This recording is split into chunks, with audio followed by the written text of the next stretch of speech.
तुमने इसे छूने की चेष्टा कैसे की? क्या तुम्हें ये एहसास नहीं है कि अगर ये टूट जाता तो इसका क्या नतीजा होता?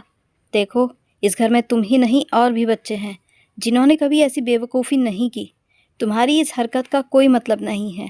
अगर ये फूलदान टूट जाता तो मैं तुम्हारा वह हाल करती कि तुम याद रखते और फिर कभी किसी चीज़ को हाथ लगाने की हिम्मत तक ना करते। निर्मला जी उस नन्हे से बच्चे पर चिल्लाकर अपना गुस्सा उस पर निकाल रही थी। उनकी हर बात में बुरी तरह से नफरत झलक रही थी। उन्होंने बंटी से कांच का फूलदान छीनकर उसे दूसरी तरफ रख दिया। फूलदान तो उन्होंने रख दिया था, लेकिन अभी तक वह उसे लगातार खा जाने वाली नज़रों से घूरे जा रही थी। आखिर वह इतना गुस्सा बंटी पर क्यों कर रही थी? बेचारा बंटी, वह तो सिर्फ 7 साल का था, छोटा सा मासूम।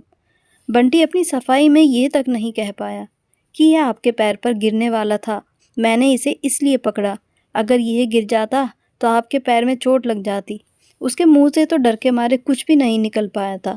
आखिर कौन था वह छोटा सा बंटी जो निर्मला को माँ भी कह रहा था, और निर्मला उस पर इतना गुस्सा क्यों कर रही थी? निर्मला जी का छोटा सा परिवार था। उनके परिवार में निर्मला जी, उनके पति राजेश और उनके 2 छोटे छोटे बच्चे थे, जिनमें से एक का नाम रोहित और दूसरे का नाम राहुल था।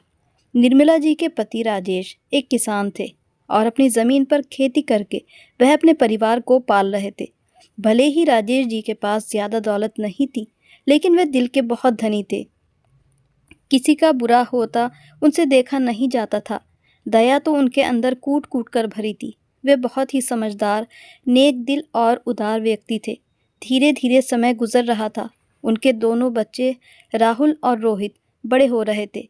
जब उनके बच्चे स्कूल जाने लगे तो उन्हें लगा कि जैसे उनकी एक बड़ी जिम्मेदारी की शुरुआत हो गई है।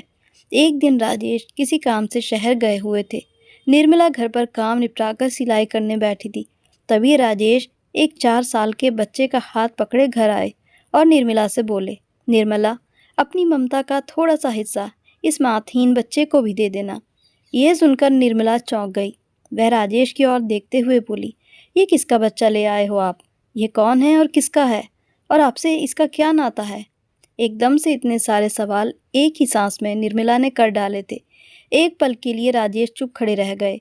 उसके बाद अपनी पत्नी का हाथ पकड़कर बोले, निर्मला, तुम्हें पता ही है ना कि आज मैं किसी काम से शहर गया हुआ था। शहर में बहुत बड़ा मेला लगा था। जब मेरा काम ख़त्म हो गया तो मैंने सोचा क्यों ना मेले में घूमकर बच्चों के लिए कुछ सामान ले लूं। जब मैं वहां पर घूम रहा था, मैंने देखा कि यह बच्चा भीड़ में बहुत ज़ोर-ज़ोर से रो रहा था। जब पास जाकर मैंने इसके रोने का कारण पूछा तो इसने चारों तरफ नज़र दौड़ाई, जैसे किसी को ढूंढ रहा हो, लेकिन वहां आसपास कोई नहीं था। इस बच्चे को बिलखता देखकर मुझसे रहा नहीं गया। मैं इसे गोद में उठा लिया, बिस्किट देकर चुप कराया और मेले के मालिक के पास ले जाकर कहा कि इसके माता पिता कहीं खो गए हैं। मेले के आयोजकों ने इसके माता पिता को बहुत ढूंढा। हमने भी इस बच्चे को आसपास दिखाकर पूछताछ की, बहुत सारे अनाउंसमेंट भी करवाए। हम वहाँ 2 घंटे तक बैठे रहे, लेकिन इतनी मेहनत और इंतज़ार करने के बाद भी कुछ पता ना चल सका। इस बच्चे के माँ बाप कौन हैं, कहाँ हैं?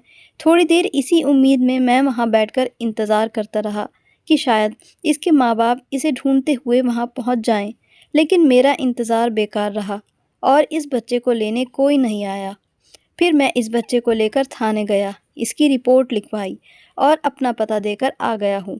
तुम बस 2 दिन इसे संभालो, फिर इसके माता पिता का पता चल ही जाएगा।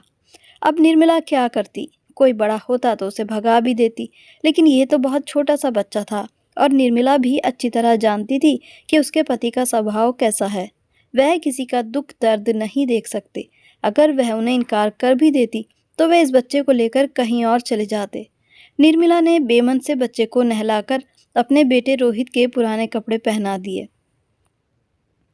एक दिन बीता, 2 दिन बीते, लेकिन उस बच्चे को लेने के लिए कोई नहीं आया और ना ही उसके बारे में कोई खबर मिली। अब जब तीसरा दिन गुजरा तब निर्मला ने राजेश से कहा, आप एक बार शहर जाकर पता करो, क्या पता इस बच्चे के बारे में कुछ पता चल जाए कि यह बच्चा कहाँ और किसका है, इस मेले में कैसे आया। अब निर्मला की बात मानकर राजेश शहर गए और थाने भी गए। तब पुलिस ने कहा कि अभी तक कोई सुराग नहीं मिला है। जैसे ही हमें कोई जानकारी मिलेगी हम आपको सूचित कर देंगे। धीरे धीरे 1 हफ्ता गुजर गया। फिर से निर्मला ने राजेश को थाने जाकर पता करने को कहा।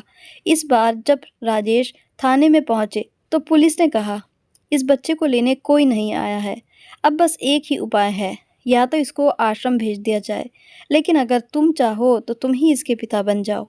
अब सच तो ये था कि इन कुछ दिनों में ये बच्चा राजेश को इस बच्चे से लगाव हो गया था। बस अब निर्मला और राजेश कर भी क्या सकते थे।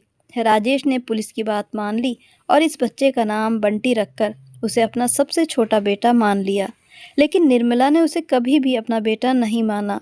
बंटी उसे फूटी आंख नहीं बहाता था। जब देखो तब अपने दोनों बच्चों से उसे नीचे ही रखती थी और उसका कोई खास ध्यान भी नहीं रखती थी। कोई बात होती या ना होती वह हमेशा बंटी को डांट फटकारती रहती, बात बात पर झिड़कती भी। लेकिन बंटी उसकी डांट खाकर कुछ नहीं कहता था। वह बस चुपचाप निर्मला की डांट सुनता रहता था, क्योंकि वह तो निर्मला को पूरी तरह ही अपनी माँ मान चुका था। अब धीरे धीरे निर्मला और राजेश के दोनों बेटे रोहित और राहुल बड़े हो गए थे। उन्होंने 12वीं की परीक्षा भी पास कर ली थी और अब कॉलेज की पढ़ाई के लिए शहर चले गए थे। लेकिन जब बंटी की पढ़ाई की बारी आई तो निर्मला ने अपने पति से साफ कह दिया, मेरे पास इतना पैसा नहीं कि मैं औरों पर बर्बाद कर सकूं। समझ रहे हो ना? इसीलिए आपको दूसरों पर पैसा बर्बाद नहीं करना। राजेश शांत स्वभाव का व्यक्ति था, इसीलिए उन्होंने अपनी पत्नी से बहस करना ठीक नहीं समझा। उन्होंने सोचा, अच्छा है, एक ही बेटा तो बचा है, बाकी दोनों तो शहर में हैं, कम से कम एक बेटा मेरे पास रहेगा। इस तरह बंटी मन लगाकर अपने पिता के काम को सीखने लगा और धीरे धीरे अपने पिता के काम में निपुण हो गया। वह अपने पिता के साथ खेतों में काम करता था। बंटी बहुत ही सहनशील स्वभाव का था, बिल्कुल राजेश की छाया।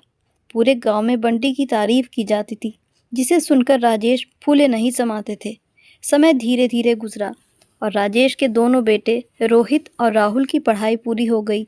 अब उन्होंने अपने पिता राजेश से जितनी भी जमा पूंजी थी वह लेकर शहर में अपना कारोबार शुरू कर दिया। दोनों शहर में रहने लगे। राजेश और निर्मला जी ने उनके लिए अच्छी लड़कियां देखकर उनकी शादी भी करवा दी। शुरू शुरू में निर्मला को लगा कि अगर वह अपने दोनों बेटों की शादी करवा देंगी तो कम से कम उन्हें बहुओं का सुख मिलेगा।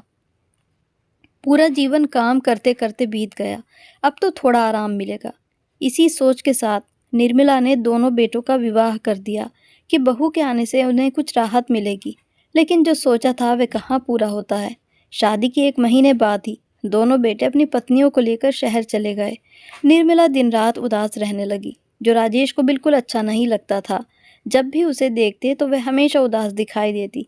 एक दिन राजेश ने अपने बड़े बेटे रोहित को फ़ोन करके निर्मला की हालत बताई। पहले तो रोहित ने साफ मना कर दिया और कहा कि उसके पास इतना समय नहीं कि वह आकर माँ को ले जाए। उसने कहा कि उसके व्यापार का बहुत नुकसान हो जाएगा और माँ को गांव से शहर लाने के लिए 1 दिन का समय तो जाएगा ही। उसने सुझाव दिया कि बेहतर होगा आप ही माँ को शहर छोड़ जाएं। अगली सुबह राजेश ने निर्मला से कहा, उठो निर्मला, तैयार हो जाओ, हमें शहर जाना है। दोपहर की बस पकड़कर वह अपने बड़े बेटे रोहित के पास शहर पहुंचे। घर पहुंचने के बाद रोहित की पत्नी ने ठीक से दोनों पति पत्नी को चाय नाश्ते का इंतजाम किया। बहू को लगा था कि सास ससुर शाम तक चले जाएंगे या 1-2 दिन रुककर लौट जाएंगे, इसीलिए उसने अच्छे से खातिरदारी की। निर्मला अपनी बहू और बेटे को देखकर बहुत खुश हो गई। राजेश ने कहा, बेटा, रोहित गांव में तुम्हारी माँ तुम्हारे बिना बहुत उदास रहती है, तो क्यों ना कुछ समय के लिए मैं तुम्हारी माँ को तुम्हारे पास छोड़ जाऊं। ये सुनकर बहू को मानो सांप सूंघ गया, लेकिन कुछ कह नहीं सकी। इस तरह राजेश निर्मला को शहर छोड़कर गांव लौट आए। अब रोहित और राहुल दोनों बेटों और उनकी पत्नियों को निर्मला चुभने लगी। बहुएं सुबह देर से उठती थी और सारा काम निर्मला से ही करवाती थी। शुरू में तो निर्मला बड़े चाव से घर का काम करती, यह सोचकर कि बहुएं बेचारी सारा काम खुद ही करती हैं, मेरे आने से उन्हें सहारा मिल जाएगा। लेकिन धीरे धीरे उनकी हालत बदतर होती गई। अब बहुएं कोई भी काम नहीं करती थी। अगर एक गिलास पानी भी चाहिए होता तो निर्मला को ही बुलाया जाता। शुरू शुरू में निर्मला ने कोई शिकायत नहीं की, लेकिन धीरे धीरे उसके सब्र का बांध टूटने लगा। निर्मला को शहर आए हुए 2 महीने हो गए थे। एक दिन राजेश ने सोचा, बहुत दिन हो गए हैं, ना तो निर्मला से कोई बात हुई, ना ही कोई हालचाल मिला। ये सोचकर वह अचानक बिना बताए शहर पहुंच गए। जब भी बेटी के घर पहुंचे तो जो नज़ारा उन्होंने देखा, उसे देखकर उनकी आंखें फटी रह गईं। घर में पार्टी चल रही थी और उस पार्टी में निर्मला वेटर की तरह काम कर रही थी।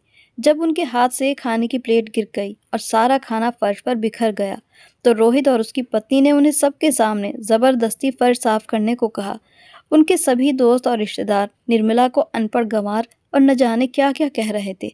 हद तो तब हो गई जब राहुल की पत्नी ने निर्मला को थप्पड़ मारने के लिए हाथ उठाया, लेकिन तभी राजेश जी ने उसका हाथ पकड़ लिया। राजेश जी ने यह सब देखकर अपनी आंखों पर विश्वास नहीं किया कि उनका अपना सगा बेटा अपनी मां के साथ ऐसा व्यवहार कर सकता है। गुस्से में आग बबूला होकर उन्होंने रोहित और राहुल को थप्पड़ जड़ दिए और निर्मला जी को वहां से लेकर गांव लौट आए। निर्मला गांव तो आ गई, लेकिन अपने सगे बेटों और बहुओं का व्यवहार वह कभी भूल नहीं पाई। जब भी उन्हें अपने साथ हुए अन्याय की याद आती तो वे सहम जाती थी। अब निर्मला जी सोचने लगी कि जिन बेटों के लिए उसने बंटी को कभी अपनाया ही नहीं, वही उसे हमेशा के लिए अकेला छोड़ गए। इधर राजेश भी अब अस्वस्थ रहने लगे थे। बंटी ने उन्हें आराम करने के लिए कहा और खेती का सारा काम खुद संभाल लिया।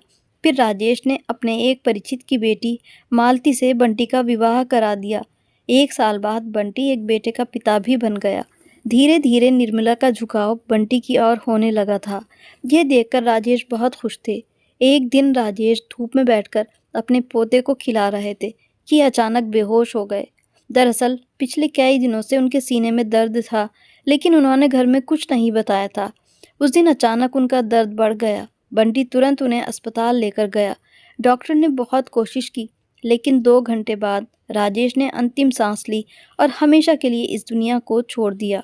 जब दोनों बेटों को इस दुख की सूचना दी गई कि उनके पिता भी दुनिया में नहीं रहे, तो वह आए। जैसे तैसे सभी क्रियाक्रम समाप्त हुए, लेकिन उसके बाद दोनों बेटों ने अपनी माँ से ज़मीन जायदाद की बात की और फिर अपने अपने घर लौट गए। बंटी अपनी माँ यानी निर्मला का विशेष रूप से ख्याल रखता था। हर छोटी से छोटी ज़रूरत का सामान कब किस समय और कौन सी चीज़ माँ को चाहिए है, वह इस बात का ख़ास ध्यान रखता था। एक दिन जब बंटी अपने खेत के काम से लौटा तो उसने देखा कि उसकी पत्नी मालती निर्मला जी से बहुत तेज़ आवाज़ में और बदतमीज़ी से बात कर रही थी। वह कह रही थी, माँ, जब चला नहीं जाता तो एक जगह बैठी क्यों नहीं रहती? कभी पानी गिरा देती हैं तो कभी खाना गिरा देती हैं। अरे मुझे तो ये समझ नहीं आता, आपके पैरों में पहिए तो नहीं लगे हैं? बुढ़ापे में भी आपको चैन नहीं है, जो इधर उधर भटकती रहती हैं। अरे अगर कोई काम ना हो तो कम से कम आराम से तो बैठ जाओ। जब बंटी ने ये सब सुना तो उसे बिल्कुल भी सहन नहीं हुआ। उसने बाहर गेट से ही जोर से चिल्लाकर कहा, मालती, माँ से बात करने का ये कौन सा तरीका है तुम्हारा? क्या तुम भूल चुकी हो कि तुम किससे बात कर रही हो? ऐसी बात कहने की तुम्हारी हिम्मत कैसी हुई? माँ को ये मत भूलो कि वह मेरी माँ है। अगर आज वह ना होती तो ना मैं यहाँ होता, ना ही तुम यहाँ होती। मेरी माँ ने मेरी खातिर कितने दुख उठाए हैं। अरे ये तो वह माँ है जिन्होंने मुझे उस समय अपने गले से लगाया था जब मेरे अपने घर वालों ने मुझे दर दर की ठोकरें खाने के लिए छोड़ दिया था। अपने घर में सहारा दिया, अपनी छत्र छाया में पाला पोसा। मेरे लिए तो मेरी माँ ही सब कुछ है, और तुम मेरी माँ के आगे उल्टा सीधा बोल रही हो। तुम्हें शर्म आनी चाहिए। ये मत भूलो, ये घर आज भी इन्हीं का है। ये बात हमेशा याद रखना। तुम जो चाहे हम लोगों से कह सकती हो, लेकिन तुम उनको कुछ नहीं कहोगी। ये घर उनका है। वह जग जहाँ चाहे चलें, जहाँ चाहे बैठें, ये उनकी मर्जी है। बंटी ने गुस्से में अपनी पत्नी से कहा, लेकिन मालती बस कहती ही रह गई। बंटी ने उसकी एक न सुनी। आज निर्मला को एहसास हुआ कि बंटी उन्हें कितना मान देता है। सही मायने में एक बेटे का फ़र्ज़ तो बंटी ने ही निभाया है। कुछ दिनों पहले जब उनकी सांस तेज से चलने लगी थी तो बंटी कितना घबरा गया था। जब राजेश जी बेहोश हो गए थे तब बंटी उन्हें अस्पताल लेकर दौड़ा था, जबकि उनके अपने दोनों बेटों ने तो काम में बहुत व्यस्त होने का बहाना बना दिया था। अगर निर्मला जी को कुछ हो जाता तो बंटी दिन रात उनकी सेवा में लगा रहता। वहीं दूसरी तरफ उनके अपने बेटे, जिनका उन्होंने हमेशा ध्यान रखा, जिनकी हर छोटी बड़ी ज़रूरत पूरी की, वह अपने पिता की मौत में आए भी तो ऐसे जैसे निर्मला पर एहसान कर रहे हों, और आने के बाद भी अगर उन्होंने कोई बात की तो सिर्फ ज़मीन और जायदाद की। उन्होंने ये नहीं सोचा कि हमारी माँ पिताजी के बिना कैसे रहेंगी, हमें उन्हें सांत्वना देनी चाहिए या नहीं। ये सब तो उन्होंने सोचा ही नहीं। वह तो बस लालची थे, पैसे की भूख थी। आज निर्मला जी को अपनी गलती का एहसास हो रहा था। वह बंटी के साथ किए गए अपने बर्ताव के लिए मन से दुखी थी। जिस बेटे के साथ उन्होंने बचपन से भेदभाव किया था, आज उसी बेटे ने उनके सुख दुख में साथ दिया। ये सोचकर निर्मला दुख और पछतावे से अंदर ही अंदर जल रही थी। एक दिन निर्मला जी के दोनों बेटे रोहित और राहुल गांव आए। वह निर्मला से कहने लगे, माँ, बंटी को इस घर से लाने वाला तो चला गया, अब आप उसे भी घर से जाने के लिए कह दीजिए। पता नहीं बचपन में बाबा इसे कहाँ से उठा लाए थे। कौन है कौन नहीं, किसका है किसका नहीं, हमें इसका क्या पता। पराया है पराया ही रहेगा। और माँ, वैसे भी पराये का क्या भरोसा, किसी दिन सब लेकर चंपत हो गया तो हम लोग क्या करेंगे। उन दोनों को लगा कि निर्मला उनकी बात में आ जाएगी और उनके कहे अनुसार ही बात करेगी। थोड़ी देर तक तो निर्मला अपने बेटों की बातें सुनती रही, फिर एकदम से गुस्से में तमतमाकर बोली, चुप रहो रोहित। अरे नालायक, एक बात तो बताओ, संपत्ति और जायदाद के समय पर ही तुम्हें अपने रिश्तों का एहसास होता है, और जब फर्ज निभाने की बारी आती है तो सब कुछ भूल जाते हो। तुम्हें किस मुंह से मुझे माँ कहते हो? तुमने जो कुछ भी मेरे साथ किया, ऐसा तो कोई अपनी नौकरानी के साथ भी बर्ताव नहीं करता। बस बहुत हो चुका। आज तो मेरे घर में बैठ गए हो, आइंदा यहाँ आने की कोई ज़रूरत नहीं। बंटी मेरा बेटा है, कैसे कह दिया तुमने इसके बारे में इतना सब कुछ? तुम्हें शर्म नहीं आई? बंटी तुम्हारा छोटा भाई है, अगर उसका सम्मान नहीं कर सकते तो तुम्हें यहाँ आने की कोई ज़रूरत नहीं है, समझे तुम दोनों? अब तुम लोग यहाँ से जा सकते हो। लेकिन माँ, मेरा मतलब था। रोहित और राहुल की आवाज़ लड़खड़ाने लगी। लेकिन आज निर्मला जी का ऐसा रूप देखकर बंटी भी दंग रह गया। बचपन से जिसे वह माँ कहता आया था, आज उनके दिल में अपने लिए ममता देखकर खुशी से उसकी आंखें छलक उठी। पहली बार उसने अपनी माँ को अपने दिल से अपनाते देखा। आज निर्मला जी को इस बात की खुशी थी कि देर से ही सही, पर उन्होंने सही फैसला लिया। उन्होंने अपने दोनों बेटों को अपनी जायदाद से बेदखल कर दिया और सारी जायदाद बंटी के नाम कर दी। अब अपने गांव में बंटी अपनी पत्नी, अपने बेटे और अपनी माँ के साथ खुशी खुशी रहने लगा, और निर्मला भी बंटी के साथ खुशी खुशी अपना जीवन व्यतीत करने लगी। तो ये थी हमारी आज की कहानी। कहानी आपको कैसी लगी कमेंट बॉक्स में ज़रूर बताइएगा। वीडियो अच्छी लगी हो तो इसको लाइक और शेयर करना ना भूलें। हमारे चैनल FR हिंदी कहानियाँ को सब्सक्राइब भी ज़रूर कर लीजिएगा। अगर आप इस चैनल पर नए हैं और अभी तक सब्सक्राइब नहीं किया तो जल्दी से सब्सक्राइब कर लीजिए। तो मिलते हैं एक ऐसी ही नई कहानी नई वीडियो में। तब तक के लिए goodbye and thanks for watching.